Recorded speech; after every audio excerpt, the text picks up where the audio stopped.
রং আর ঢং দেখলে গা জ্বলে যায়। আহা। হাই গাইস, আমরা আজকে কি করব? আমাদের সাথে থাকো ভিডিওর সাথে। আমার ভিডিও দেখলে অনেকে অনুপ্রেরণা পাবে, আবার অনেকের গা জ্বলে যাবে, কিন্তু আমার কিচ্ছু করার নাই। আমার কাজটা তো আমি করতে অনেক ভালোবাসি, আমি অনেক পছন্দ করি, কারণ নিজের কাজ নিজে করতে অনেক ভালোবাসি আমি। আসসালামু আলাইকুম এভরিওয়ান, আপনারা সবাই কেমন আছেন? আলহামদুলিল্লাহ আমি ভালো আছি। ভিডিওটার সাথে থাকবেন, দেখবেন ভিডিওতে অনেক কিছু দেখার আছে, শেখার আছে। আমাকে যারা চিনেন তারা জানেন আমি একটা নতুন বাড়ি করতেছি। সেই বাড়িতে অনেক কাজ করতে হয়, অনেক খুঁটিনাটি ব্যাপার দেখতে হয়, যেগুলা আমি নিজে করতে অনেক ভালোবাসি, অনেক পছন্দ করি। কারণ হচ্ছে বাড়িটা আমার, যত্ন সহকারে বাড়ির কাজগুলো আমাকেই করতে হবে। হ্যাঁ, এখন বলতে পারেন আপনার বাড়ি কি পুরুষ মানুষ নেই? হ্যাঁ, আমার বাড়িতে পুরুষ মানুষ আছে, কিন্তু আমি তারপরও আমার কাজগুলো আমি নিজে করতে অনেক পছন্দ করি।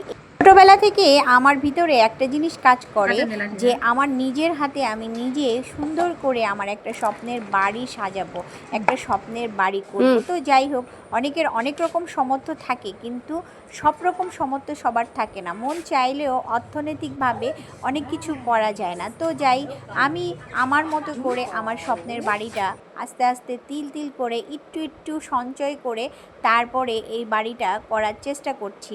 তো আমার কাছে আমার এই বাড়িটা আমার কাছে রাজপ্রাসাদ। তো আমি আমার রাজপ্রাসাদকে আজকে রং করার জন্য চলে আসছি। এই গেটটা টিন দিয়ে করা হয়েছে। তো এই গেটটা জং ধরে যাচ্ছে, অনেক দিন ধরে একটু চিন্তা করতেছিলাম যে এই গেটটা রং করি, এই গেটটা একটু রং করলে হয়তো বা আরও বেশি সুন্দর লাগবে। যখন আমি গেট করব তখনও আমি আপনাদেরকে দেখাবো আমার বাড়ির বড় গেট। এখন আপাতত এইটা গ্রাম দেশে, যেহেতু গ্রাম দেশে ছাগল, তারপরে হচ্ছে গরু টরু এগুলো আইসা গাছপালা নষ্ট করে ফেলে, সেজন্য সাময়িকভাবে আমি এই গেটটা লাগিয়েছি।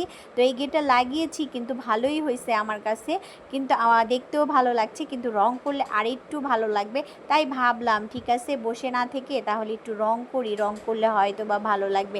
আর আমার একটা ছেলে আছে না, আপনারা তো সবাই জানেন আমার ছেলেটা অনেক লক্ষ্মী, ঠিক আছে, আমি যা করতে বলি আমার ছেলেটা তাই করে। তা আমি একটু রং করতেছি, আমার ছেলেটা দেখে বলতেছে আমিও করব। আমি ভাবলাম যে হ্যাঁ ঠিক আছে, আমি একটু তোমাকে দেখাই দিই, এভাবে করো, তাহলে দেখবা তুমি পারবা। এই দেখেন আমার ছেলেটা চলে আসছে, আমার ছেলেটার জন্য দোয়া করবেন। মাশাআল্লাহ, আমার ছেলেটা আল্লাহ যেন ওকে সুস্থ রাখে, জ্ঞান বুদ্ধি বাড়ায় দেয়। আর এই দেখেন কি সুন্দর করে রং করতেছে। তো একটা কথা আমি বলবো, যে মেয়ে হোক ছেলে হোক, কাজ কখনোই ছোট নয়। হ্যাঁ, আর নিজের বাড়ির কাজগুলো নিজেকেই করতে হয়। তো ছোট ছোট কাজগুলো করবেন, দেখবেন অনেক আনন্দ পাবেন, অনেক বিনোদন পাবেন, আর সঞ্চয়ও হবে, তাই না? তো এই জন্য বলি নিজের কাজ নিজে করো। আজকের মতো আল্লাহ হাফেজ।